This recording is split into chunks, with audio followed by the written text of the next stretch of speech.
আজকে আমরা বানাবো আফগানি চিকেন। এর জন্য প্রথমে নিয়ে নিচ্ছি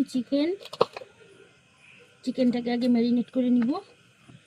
দিয়ে দিচ্ছি ধনে পাতা, পুদিনা পাতা আর কাঁচা লঙ্কা বাটা, আদা রসুনের পেস্ট, পেঁয়াজ বাটা,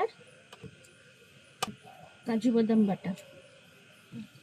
দিয়ে দিচ্ছি ফেটানো টক দই, ফিশ ক্রিম,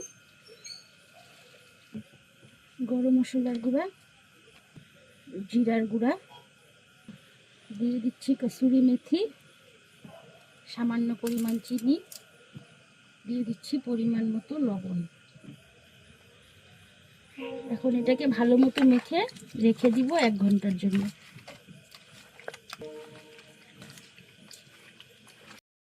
এখন এটাকে ঢেকে রেখে দিব কিছুক্ষণের জন্য। ম্যারিনেট হয়ে গেছে, গোলমরিচটা দিতে ভুলে গেছিলাম, তাই এখন দিয়ে রাখছি। দিয়ে দিচ্ছি বাটার।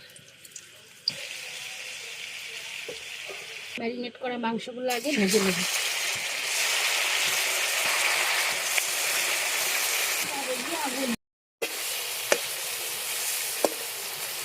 এখন বাকি মশলাটা দিয়ে দিচ্ছি। সামান্য পরিমাণ জল দিয়ে দিচ্ছি, মাংসটা সিদ্ধ হয়ে যাবে।